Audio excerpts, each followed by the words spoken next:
What's good, YouTube? Evan, and we're back for another OU battle. And today, people, got a really fun battle against Heisenberg. This battle actually happened in the Rock HQ stream.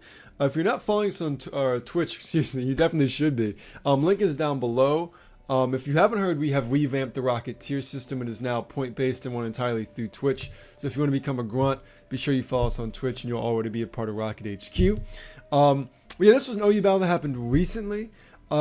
I am once again using my Gen 5 retro team. I'm almost done with the last OU team I made in the team building series. If you haven't checked it out, go to the channel, the Rock HQ channel, and check out the team building playlist. I bought a really cool OU team live, and I got some feedback from the audience and stuff like that. So that team will be ready soon, so you'll be seeing that. But today I'm actually using again the Gen 5 retro team. This team is based on the principle that Sandrush Exegil should never ever stop being OU. This thing was uber last gen, people. It was an uber, and now people are like, "Oh, Modebreaker is good." No, it's not. It's situational. Like, I'm not gonna lie to you, Modebreaker is good, but to me, honestly, a Sandrush Exegil it does work. It sweeps entire teams. So this is a battle I had against Heisenberg. Heisenberg and I have battled before. Some of those battles have been on the channel. Always good battles. Almost always really close. So look at his team. He's got some interesting mons, some interesting types. Obviously, you see 2 steel, 2 fire. Some things that are pretty common in OU, and some things that are less common that are pretty cool. Like the Gastrodon got me pretty excited. Let's go ahead and start this battle. And once again, Rocket Nation, if you like this video, please do leave a like. If you dislike it, leave a dislike. Let us know why. Either way, let us know what you're thinking. It really helps Rocket HQ out, helps us grow, helps us get more grunts, more people in the tier system. So I decided to go and live with my Tyranitar. I thought he might lead with his Talonflame. I just thought it was so important for me to get rocks up because of the Talonflame. I decided to go ahead and lead with the Tyranitar. Now this really surprised me. I thought it was painfully obvious I would switch into Venusaur because this thing's 2 most probable moves were Toxic and Scald. 2 things that Venusaur would eat up. Later, Heisenberg actually told me that he was afraid of me being weakness policy Tyranitar, which I personally don't see very much. So he went for the Scald. I did go ahead and go for the rocks, because honestly I predicted a switch. I thought it was so painfully obvious I'd go in the Venusaur. I found it very odd that he actually stayed in, but again, first turn you don't always want to overpredict. So here I do go into the Venusaur. Luckily I don't get the burn from the Scald, which is very nice. Obviously I need Venusaur primarily for this Gastrodon. So here I decided to go for the sub, kind of just wanting to see how my opponent was going to play, what they do. I figured a switch was coming, and so this team actually uses a lot of substitute. I haven't used substitute, I think, on any teams thus far, and I really enjoy it. It's a really great move. It's excellent on mons that can force switches. So I go for my sub. Unfortunately, the sand is up, which is one synergy that's been unfavorable on this team. Having the T-Tar with this smooth rock, and also having a Venusaur that relies on synthesis, but I still prefer it. So getting the sub up, here I go for a Leech Seed. This was an okay course of action, you know, to set up a sub and to try and stall with this Venusaur.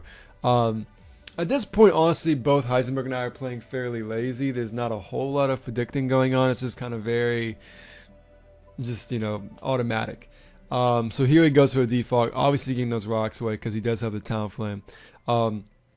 So I know that at some point I need to really put on offensive pressure and do my best to keep rocks up. So here, I was curious what my opponent would do. I didn't think that they would stay in, but they actually go for their own stealth rocks, which makes a lot of sense. So here, I thought it was very obvious I wanted to get rocks up again.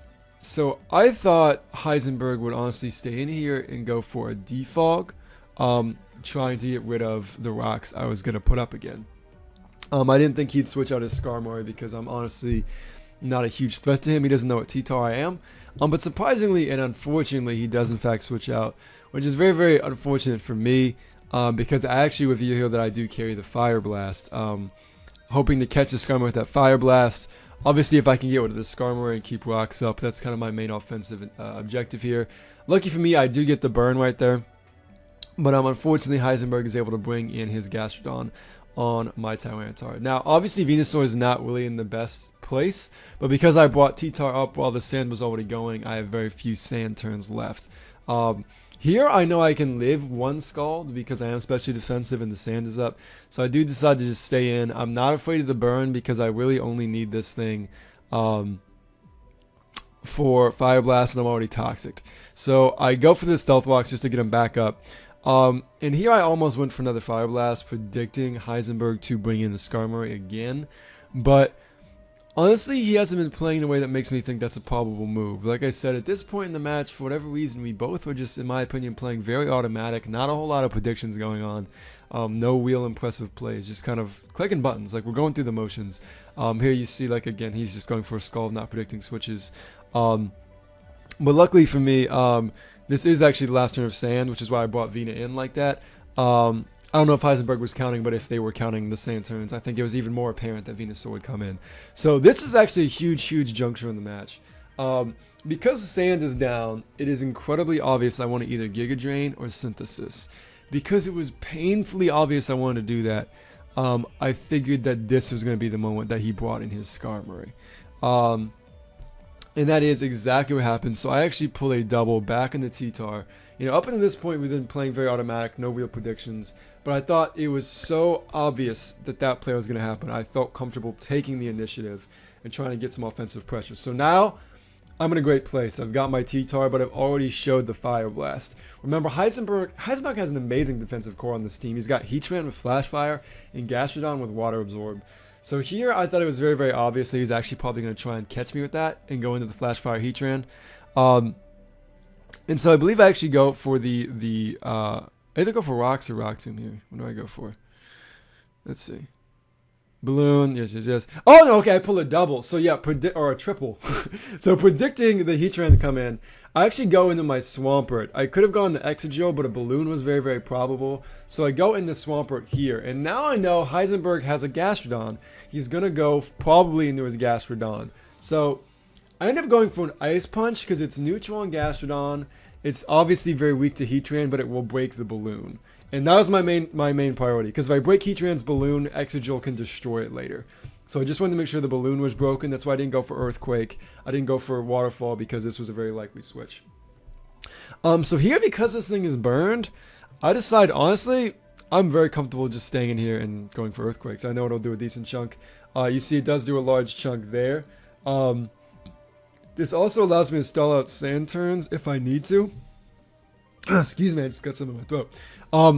But because of the burn on this Gastrodon, it's really not going to be able to use recovers effectively. It's highly likely I'll either get a crit Earthquake, or it just, like, it can't attack me, it can't Toxic, or it's dead. So here I'm just sort of spamming Earthquake at this point. I choose to go for a Toxic, or excuse me, a Scald over a Toxic. I think I might have gone for Toxic personally, but he also doesn't know what set I am. I do happen to be Assault Vest with Mirror Coat, actually, but I know that Earthquake is going to do more damage. So because the Recover wasn't gone for on that turn, Earthquake will kill. I actually thought about this turn long and hard. I thought Heisenberg might switch into Skarmory, predicting an Earthquake, or even in the Heatran. But, you know, if I went for an Ice Punch predicting a switch, it would have been devastating. It was much, much more important for me to kill that Gastrodon than had to have anything else happen. So I went for the safe Earthquake. Now my opponent brings in Trevenant. And I have a very unique Aegislash on this team for OU singles, and I adore this Aegislash. And it's because I'm running a unique Aegislash that I send in Mrs. Fields purely to die. I followed my Venusaur here also because Gastrodon just went down. I don't need it anymore. So now I can go into my Aegislash. This Aegislash is inspired by VGC, but it has a different spread. It's actually a max speed Aegislash, which means I will outspeed this Trevenant. So I go for a sub, predicting the Leech Seed or the Willow. Luckily, that's exactly what happens, which makes me extremely happy. Unfortunately, my sand does go down. It would be more residual damage on the Trevenant. It's not super relevant, though. I get my lefties. And now I'm fast in this Trevenant. I'm free to go for a Shadow Ball, which will obliterate a Trevenant. But I'm behind a sub, so something on his team has to take 2 Shadow Balls, basically. Which is just fantastic for me. I adore this sub Aegislash for this exact reason. It gets such amazing offensive pressure. Like, there's not a lot of things that can take a Flash Cannon and a Shadow Ball from Aegislash. So here I just go for the Aegislash, or excuse me, the Shadow Ball. I have no reason not to. That tells me it's especially defensive Heatran. Interesting though, it does have the Balloon instead of lefties. So I do hit it with the first Shadow Ball. I don't get the defense drop, unfortunately, which means the second one probably won't kill. Here I see I'm actually going first, which means my opponent probably went for war. And they did in fact go for war there, which is unfortunate. You know, I'm not able to kill the Heatran. But here I actually get dragged into my Excadrill, who is faster. Earthquake is painfully obvious, so I actually predict the Skarmory to come in. I wanted to go for Rock Slide, but if I missed with my Rock Slide and my opponent fought the Heatran went for Lava Plume, they could have killed me, which would have been a catastrophe. So I actually went for the Iron Head because it would have killed the Heatran from there. And it did, you know, chip damage to the Skarmory. I knew Wakiyama was a possibility. I suppose I forgot my opponent had leftovers. But that is the move I went for because I predicted a very probable switch and didn't want to miss Rock Slide. So now I can go for Rock Slide, hoping for a flinch because obviously my opponent is going to want to get rid of these rocks. Luckily for me, I do get the flinch. Now here you'll notice, had I went for the first Rock Slide, I would have been able to 2-hit KO this Skarmory. But because I went for the safe Iron Head, I have to hit another Rock Slide. Unfortunately, because of lefties, not enough to take it down. But I get the double flinch, and that's very unfortunate. Definitely hacks in my favor, but it's part of the game. And like I always say, you're never in as good a position as you think you are. If that kind of hacks can dethrone you. And I'm sure different moves could have been made to avoid Heisenberg having to rely on getting a defog off against an Excadrill. That last time I went for the Iron Head in case my opponent wanted to switch out and to avoid missing. Here I know I can't KO this Trevenant from that point. But this, again, my opponent's giving me a free turn to go into my Aegislash and set up. So I don't want to switch Aegislash into this thing.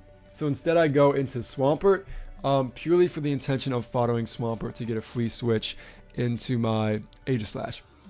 So just like the last battle I posted, Swampert just keeps getting switched in the grass attacks and just dying, like just eviscerated. My opponent does get their Harvest Boost. It's irrelevant because Shadow Ball does like 200%. So now I go on the Aegislash. I don't want to go for a sub because I did that last time, so my opponent will probably just go for Shadow Claw. Very interesting set on this Trevenant, by the way. I really like that. So here I just go straight up for the Shadow Ball. I know it's going to do massive damage to Trevenant or anything that wants to switch in. My opponent staying in, I'm guessing they predicted me to go for sub again, or they predicted, or they just wanted to fodder Trevenant.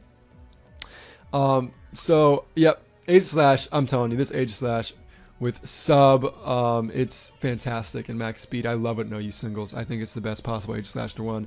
So here, I had to think long and hard about this. I honestly didn't think my opponent would attack. I thought they'd probably go for Roost or Swords Dance. I was so close to clicking Shadow Ball because this is a great position to go for one. But I decided I'd rather be behind a sub. But look at Heisenberg running Taunt on Talonflame. I've never seen anyone but me do that. I actually have a lead Talonflame with Taunt and U-turn. I was so psyched when I saw Heisenberg use Taunt. I've never seen anyone but me do that. So that was super, super cool. So yeah, that was just an awesome set. I would love to hear the rest of your set, Heisenberg, what made you want to use that.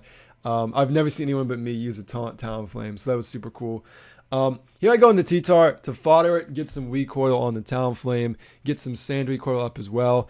And I know I can take this Talonflame out with turns to spare for Excadrill to come in and sweep the team. Also, besides this Talonflame, there's nothing that I desperately need Excadrill to outspeed. Because I've got the Scarfed Greninja who can take on the Thundurus, so I was very fine doing that. Here I bring an Aegislash. I'm going to go right for a Shadow Ball. I don't want this thing to go for Roost or Swords Dance on me. Because Flare Blitz does about 50 to 60%. I'll live in KO with Shadow Ball. But you got a crit, and again, yes, that crit was hugely game-changing because if that crit didn't happen, I would have killed the Talonflame this turn. But again, you're not in as good a position as you think you are if hacks is game-changing for you. So had I gone for a Shadow Ball earlier, this Talonflame would have been a problem. So I'm not going to blame it on a crit. You know, again, I could have made moves that wouldn't have made me depend on him not getting a crit right there. But because he did get that crit, now I basically have to fodder things until Talonflame dies. So really risky here. I have to fodder Greninja, who, like I said, was my answer to Thundurus. I do survive, but Sand is up, so my own Sand actually takes me down. Super unfortunate. I was going to lock myself into the Ice Beam, again, wanting to do some work to the Thundurus, because the only other Mon that my opponent has left is, in fact, the Heatran. So now I'm down to my last poke, which is, in fact, my Excadrill. My opponent is down to their Heatran and their Thundurus. Heatran comes in and dies immediately to the rocks. And the rocks get hit there, and he goes down. So now I have Extra Jill left, and my opponent has Thunderous left. Luckily for me, I've been able to keep rocks up, which means any potential focus sash will get broken. Obviously, I'm immune to Prankster T-Wave. The whole game now depends on a rock slide hitting. I go for my rock slide. Thank the Lord I heard the animation. I was so happy. I obviously get my rock slide off. Adamant Life Orb, more than enough. This is why we won it, people. Sandrush Excadrill is not a joke. This thing is uber. It's an uber for 7 turns. No, you people. It is powerful. I expect to see more of you Rocket people using it. I highly recommend it. I really like this team in general. I love this T-Tar with the Rock Tomb Fire Blast, Sandstorm setup. I really enjoy the Aegislash. I honestly think Max Speed sub Special Aegislash is the best possible set to win in OU singles. Scarf Greninja I also think is better than Life Orb Greninja. So a lot of OU pokes on this team, but I love using OU pokes in ways that no one sees coming. I absolutely adore that because you take people by surprise because they see Extra Jill, they think they know it. They see Greninja, they think they know it, and they don't. So I highly encourage you to try these sets out if you haven't. Scarf Greninja, Sandwest Exegil, VGC Max Speed, Aegislash in singles, mixed Tyranitar with Sandstorm setup. I adore these pokes. Thank you, Heisenberg. Great battle. We always have great battles whenever we get to play against each other. Super fun. I hope you had a good time. And just a reminder, everyone, the Rocket HQ tier system is live. If you catch our streams, you can learn more about the tier system. There's also links to the Google Drive down below. All the information on the tier system is there. But you can be leveling up now. We have people leveling up, going from grunts to agents already. So definitely check that out. And also the Gym Leader Challenge is live. In case you didn't know, by defeating gym leaders, you actually get points in the Team Rocket tier system. By defeating or becoming champion, I mean, you actually get more points than doing anything else in Rocket HQ. So start challenging gym leaders, start trying to become a champion. You'll rank up insanely fast. I think there's actually enough points rewarded for becoming champion that you immediately go from grunt to agent. So check all that info out. It's in the Google Drive. You can see the official gym leader art, who the gym leaders are, how to challenge them, all that fun stuff. Again, let me know if you like this video. If you dislike it, let us know. Leave some feedback. Tell us what you enjoy. But yeah, let me know if you like this video, if you like this team, what do you want to see coming. Again, I've got a new OU team that you'll be seeing very soon. I think I'm going to give this team a break. Even though this is one of my most successful teams, I think this team's honestly only lost 1 battle. I'm terribly sorry if I'm incorrect, but I think we've only lost 1 battle with this team. And FYI, just so you all know, I post basically every single battle that I have. Win or lose, I pretty much post every single battle. The only battles I don't post are ones that are like I destroy the person in a way that's not fun to watch, or it's a really dumb stall match. Those are like the only 2 reasons I don't post a video, or post a battle, excuse me. But if you haven't, also on the channel, be sure you check out the Battle of Legends. It is a tournament online that is a brand new meta, never before seen, and we at Rock HQ are trying to win the whole thing. I see no one taking it seriously, and we want someone from Rock HQ to win the whole tournament. So definitely check that out on the channel. But thank you so much for watching and spending some time with Admin Umbra today. It's been a pleasure being welcomed into your lives. I hope you enjoyed this video. Thank you so much for watching and supporting Rocket HQ. Have a good one.